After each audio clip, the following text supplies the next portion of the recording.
Hey there nation, and welcome to the show where we help you to play miniatures wargaming on a budget. It is I, Commander Cheapskate, and welcome to the episode of Cheap Shots. In this series, we'll show you how to save money on your miniature painting hobby by using affordable craft paints, budget-friendly tools, and clever techniques. So whether you're a beginner or a seasoned hobbyist, you'll learn how to achieve incredible results without the premium price tag. And on today's video, we're going to show you guys how to paint up a white lion chariot for your High Elf Realms armies in your games of Warhammer the Old World. And by following the tips and techniques and materials that we suggest on this video, you're going to be spending a grand total investment of $40.29 in order to bring up your white lion chariot to a beautiful tabletop standard. And when compared from the products you need to buy from Citadel as well as Army Painter, we're going to help you save $182.35. So with that being said, let's go and show you guys how to paint up your white lion chariot both cheaply and quickly. So the very first step, of course, is to assemble your miniature, and I suggest that you actually put a sub-assembly where you kind of partially put the miniature together and break it up into different parts. That way it's easier to access all the nooks and crannies of your miniature. And as you see in this photo, I've done exactly that. I've actually built the chariot base by itself, all by its lonesome. I also built the crew members and kind of glued them temporarily, a thin layer of super glue to the round base they're standing on, as well as the two lions as well. That way I can get to all angles of the miniature and actually paint everything without having to worry about trying to paint around a fully assembled miniature. So that's the sub-assembly I would recommend you do first. The next thing you need to do, of course, is to prime your miniature, and priming is a very important step in miniatures painting because what it does, it gives a good surface for your acrylic paints to adhere to.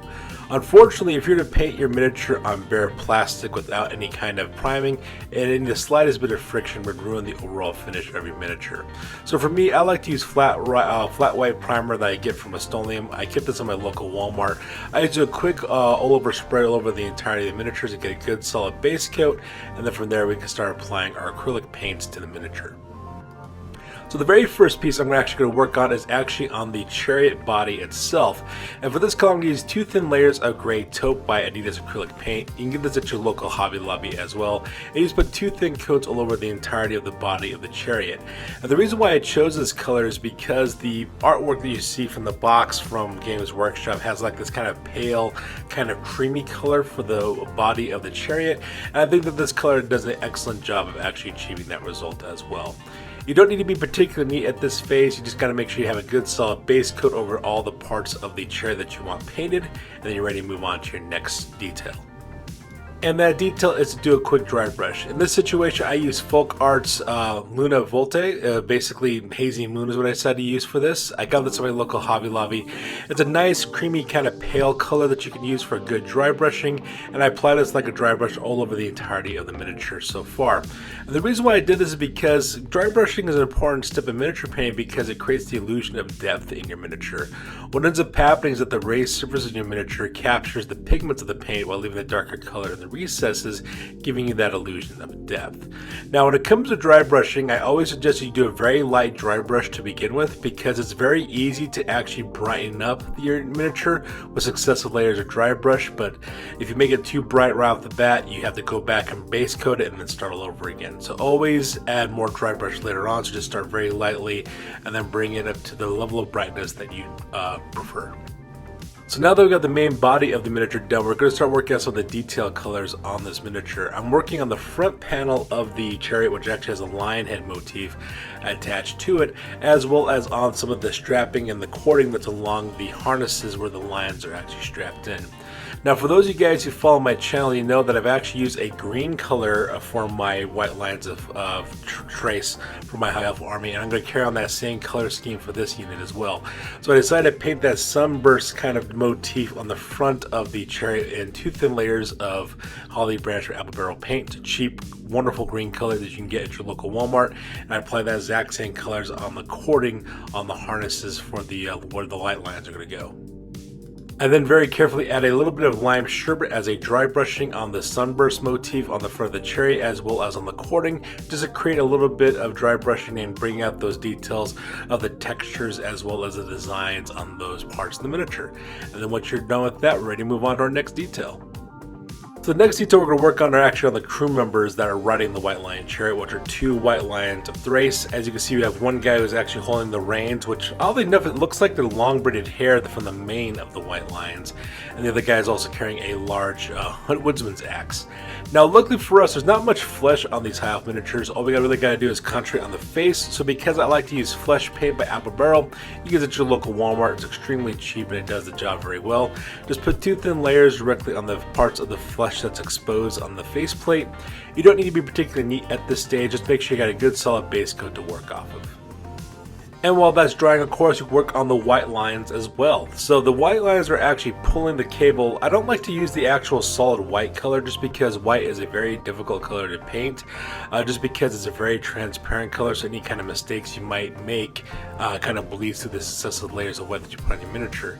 And besides, when you look at true albino lions in the wild as well as in zoos and stuff, they actually have more like this kind of creamy color. So in order to achieve that effect, what I decided to do is to do all the soft fur on the face as well as the forearms, the underbelly, the back, as well as the tail, and two thin layers of khaki paint by Apple Barrel paint. And the reason why is because it gives me a nice pale color that I can work off of. It's very much in the white and kind of creamy kind of spectrum, and I can neaten up that brightness by doing some successive dry brushing. So going back to our crew members, the next detail we're going to work on real fast is on the inner lining of the lion cloaks that they're wearing, because you want to make it look like tanned leather. So in order to achieve that effect, I decided to base coat the interior of the cloaks in two thin layers of nutmeg brown, which is a nice kind of ruddy brownish color, which is quite nice. I use it for the darker skin tones in my armies and for my miniature painting, and this looks like tanned leather the way I actually do it as well. You can get this color, of course, at your local Walmart. I just put two thin layers of the nutmeg directly on the inner lining of the cloaks, and we go back to the lions for our next detail. So going back to the two white lions, I decided to dry brush the fur that I did in khaki paint earlier with some Hazy Moonbite folk art. You can get this once again at your local Hobby Lobby. Just do a quick dry brushing along the entirety of the surface that we did in khaki. And the reason why we're doing this is once again to create that illusion of death. As you can see, we're catching the raised surface on their muscles while leaving that darker khaki color in the recesses. Also kind of makes it look like it has a little bit of texture, like it's fur tufts, and they're ready to move on. So going back to our two crew members, we're going to dry brush the inner lining of their cloak to add that additional layer of detailing. So we're going to dry brush the inner lining of their cloak with Flesh by Apple Barrel paint just to make it look like it's part of tan leather. Just a quick real dry brush real fast, ready to move on. And to finish out the cloaks of these crew members, we're going to actually paint the lion cloaks these characters are wearing, and we're going to do exactly the same color scheme that we use on the white lions that are pulling the chariot. We're going to do a solid base coat with two layers of khaki paint directly on the fur of the cloaks as well as the head of the white lion that's on the shoulder of the crew member. So after you finish base coating the cloaks, the next thing we do real quick is a fast dry brush directly on all of the texturing on the cloaks that they're wearing. We're once again going to use Hazy Moon by Folk Art because it's exactly the same color scheme that we put on the white lions that are pulling the chariot. And as you can see, it does a really good job of catching those raised surfaces and bringing out that texture in that lion fur. So the next detail we're going to work on real fast is on the manes as well as the fur tufts on the white lions themselves. We're talking about the braided beards as well as the tuft of their tails as well as their manes themselves. Now painting this color white is very difficult, and the reason why is because white is a very transparent color. So in order to help block out that detail and to make sure that that white is very crisp against the miniature, we're actually going to base coat two thin layers of pale gray by Folk Art. Now this is a very opaque gray that's also very light as well, almost close to white, and the reason why I like using this color because it blocks out any kind of paint spillage that might have gone onto the mane as well as the tufts of fur. And by adding that detail real quick, what that's going to do is going to allow us to actually build a good solid base coat with that white paint later on. And we're going to do exactly the same thing with the mane of the lion head that's on the shoulder of the driver of the chariot, as well as the braids of fur that this driver is actually pulling from the back of the lion's manes as well. Once again, putting that two thin layers of pale gray. And to make sure that that white fur really pops against all of the lighter cream colors that we used earlier, we're going to put two thin layers of white by Apple Barrel paint. Once again, we're applying this on the mane of the lions, their braided beards, as well as the tuft of fur on the end of their tails.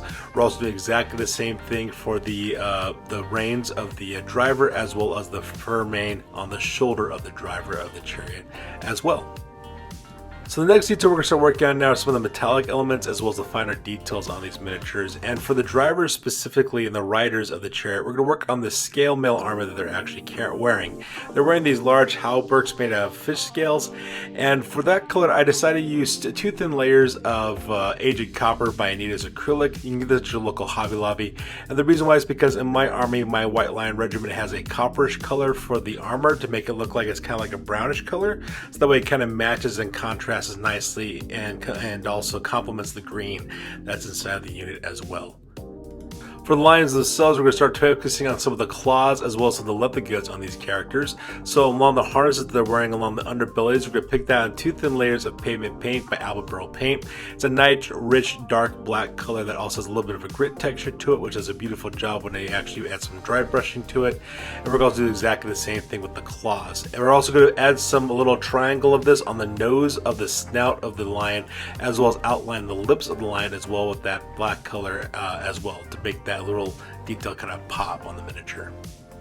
The next color we're also going to work on real quick is on some of the boulders that are around the feet of these creatures. We're going to actually pick down 2 thin layers of pewter gray real quick, and then we're also going to do some territorial beige on the harnesses that they're wearing as well. Just add a little bit more color variety to those leather goods. And then we're also going to dry brush both those details in some pale gray. I forgot to take a photo of it, so I do apologize for that, but I did some dry brushing with some pale gray on the leather goods. And continuing on that dry brushing, we do exactly the same thing for the claws, the lips, as well as for the boulders that are next to the feet of these white lions as well. And once again, we're using pale gray in order to bring out that detail. So the next color once again we're going to use is Holly Branch. We're going to use this actually quite sparingly on the miniatures. For the actual charioteers, we're going to actually use this along the hems of their chainmail cloaks.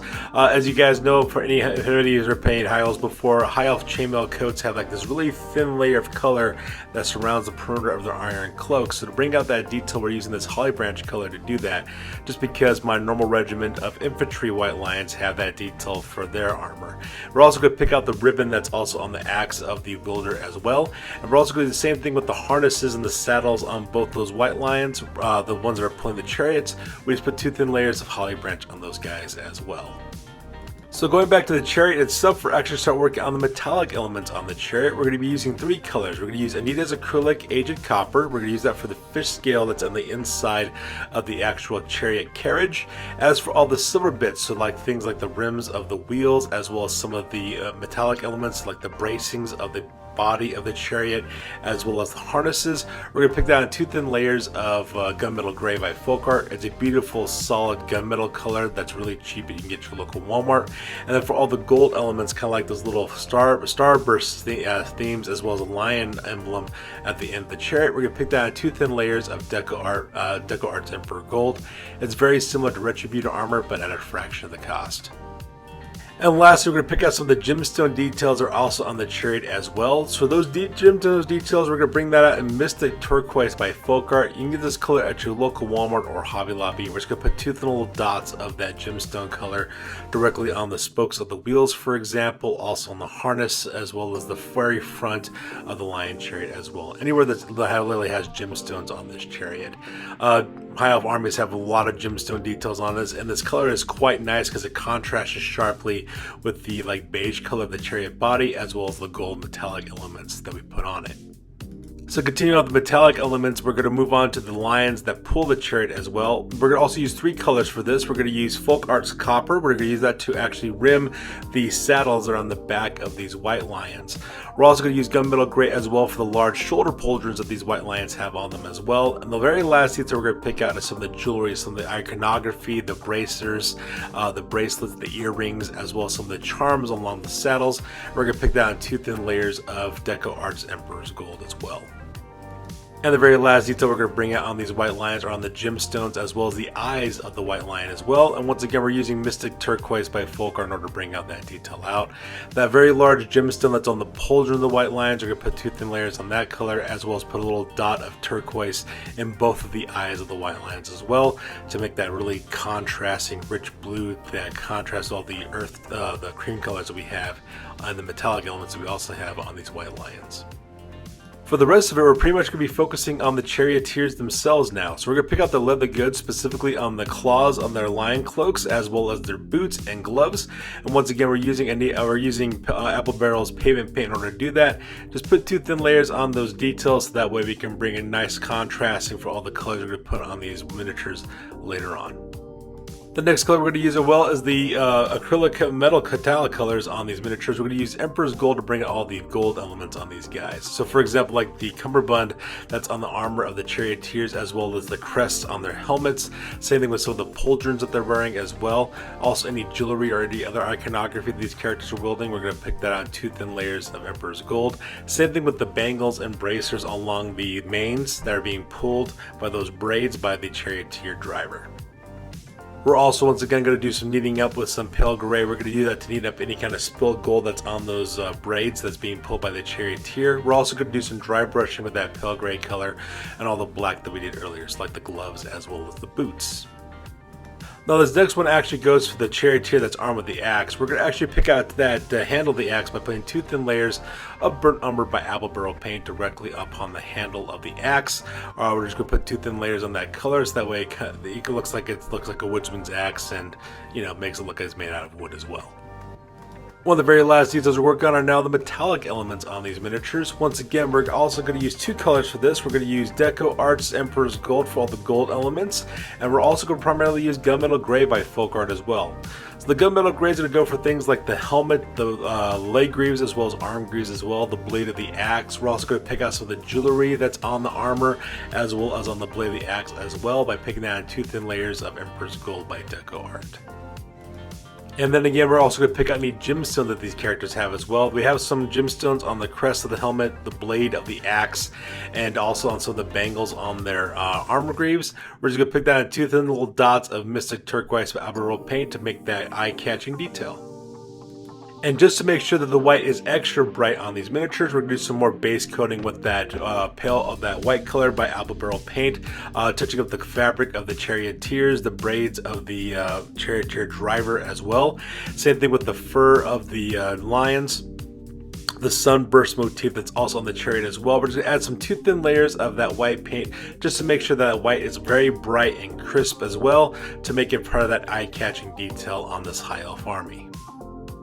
Now before we actually assemble the miniature, the first thing we do of course is doing an oil wash. But we got to be very careful with our oil wash this time around, and the reason why is because if we were to just take the mid-wax polyacrylic and apply it to these guys, it would be too dark and really darken down the paint job on these miniatures. High elf armies are very bright, they're very colorful as well, so we don't want to go too dark with that oil mixture. So we're going to do what's called a 1-to-1-to-1 mixture, using 1 part mid-wax polyacrylic emission oak. We're also going to use 1 part matte medium that you can get at your local Hobby Lobby for very cheap, as well as 1 part rinse aid from Dishwasher Rinse Aid to kind of thin it out. And what that's going to do, of course, is going to make it really thin for the oil wash. Now it's going to allow the oil wash to do its job. At the same time, though, that matte medium is going to thin it out, so that way it's not as concentrated, so it doesn't really darken down and stain our miniatures too badly. We want to make sure they have that really crisp, bright color. And as you can see in this photo, as you can tell, that it's actually done exactly that. The oil wash has still seeped into the recesses and brought a lot of those details that we couldn't see before, so like the individual grains of the fur, the texturing of the fur as well. It also goes to the gaps of the armor panels and brings out those details in the recesses that weren't visible earlier. It also still smooths out the transitions between our dry brushes as well as our base coating, so that way it doesn't have that chalky appearance either. At the same time as well, it also kind of brings those details together, and that matte medium is going to give it a nice matte varnish when it gets done drying, so that way those details are not glossy or glaring. Now the thing about this, of course, is that once you apply this wash all over the miniatures, you do have to let this stuff rest and cure for about 24 hours, so that way it does dry completely, and that way it doesn't become tacky and ruin the finish of your miniature. So now that our miniatures are fully pleated, we're going to actually just assemble real quick. Now if you notice, the base looks kind of different because I didn't have a Chariot base for this miniature and I wasn't going to go buy one off of line. I did have a 50mm by 50mm base, as well as 2 classic cavalry bases, so I decided to make my own base just because I was too cheap to go buy one real quick. And as you can see, I fully assembled the miniature. I also glued it directly onto the bases as well. Now it is optional if you want to do this, but I put a matte varnish directly on top of the miniature miniature. I got this from my local Walmart. It's Krylon matte varnish. You get it for a couple of bucks. And I did that just to add a layer of protection on top of my miniature and also to mount down the finish, so that way it blends in with the rest of my army. So now that we assembled the miniature, the next thing I do is start working on the bases. The thing we're going to do first is do a texturing real quick on the bases. And to do my texturing, what I do is I paint the bases with wood glue that I get from my garage that I want to add some texturing to. And I just take sand from my backyard and I dust it with that sand as well to let it dry. Now once that sand and the wood glue has dried to the base, what I then do is make a slurry, which is a 50-50 mixture of wood glue and water. And then I apply it like a wash all over the entirety of the base, so that way when it dries, it creates an airtight sealant to make sure that that texture doesn't come flaking off. And once it's done drying, we move on to painting up those textures. Now I do apologize, I did not take a picture of me actually painting the bases, so I do apologize for that. But what I do is I use Palm Leaf by Old English Ivy by Apple Barrel Paint. I apply 2 thin coats of that directly on top of the texturing to give it a nice solid base coat. And then once that's done, the next thing I do, of course, is I dry brush the entire surface with Lime Sherbet by Apple Barrel Paint as well. So that way it creates that kind of like old school kind of grassy loam look on the actual texturing on the bases. And the very last detail I work on, of course, is on the rim of the bases. I put 2 thin layers of Palm Leaf by Apple Barrel Paint directly on the edge of the bases, so that way it has that kind of old school Green Goblin look, just because that's what my High Elf army has for its bases, and I want to make sure that my miniature matches the rest of my army. And there you guys have it. This is the end result of our miniature. As you can see, we brought our miniature to a beautiful tabletop standard, and by using all the materials that we recommend from cheaper craft paints, you end up spending a grand total of $40.29 on bringing up your miniature to this same standard as we did. So that being said, we're going to talk about exactly what materials you need to purchase from both Army Painter as well as Citadel if you want to achieve the exact same results we did, but using those name brand paints instead. So this is the shopping list you get from both Citadel as well as Army Painter if you want to paint up your miniatures exactly the same way. You need to buy a can of Corax White Spray for $24, as well as the colors for Ulthuan Gray, Wraithbone, Militarum Green, Vulcan Green, White Scar, Caliban Green, Cyberite Green, Bugman's Glow, Cadian Flesh Tone, Morghast Bone, Baylor Brown, Eshin Gray, Slanesh Gray, Flayed One Flesh, Rakarth Flesh, and all those colors would cost you $4.55 for those pots. You also need to buy a can of Wildwood, Brass Scorpion, Lead Belcher, Screaming Bell, Croxagore Blue, Retributor Armor, Contrast Medium, as well as Air Cast Thinner, and all those colors would cost you $7.80 for those colors. You also need to buy a can of Army Painter Strong Tone for $32, an Army Painter Basing Set for $18.99. You need to buy some Citadel PVA glue for $12.50, as well as Lego Games Magnetic Base Bottoms for the bottom of your miniature. That's going to cost you $4.50. So assuming that you're purchasing all these materials for the very first time, we're talking about a grand total investment $222.64 if you want to paint your miniatures the exact same way we did, but using these name brand paints instead. And when you subtract that from our cheapskate total of $40.29, you end up with a grand total savings of $182.35. So there you guys have it. What do you think of the miniature and the job that we did? If you're looking to save money on your miniatures wargaming hobby, may I suggest actually going with cheaper craft paints, because you could achieve the exact same result with a fraction of the price. And as you see, the miniature looks absolutely fantastic as well. So there you guys have it. That's how you guys can cheaply and easily paint up your guys' High Elf Realms White Lion Chariots for your games of Warhammer the Old World. As always, feel free to like, comment, and or subscribe. Your guys' input is invaluable to us as always. I am Commander Cheapskate. I will catch you guys in the next video. Peace out and stay classy.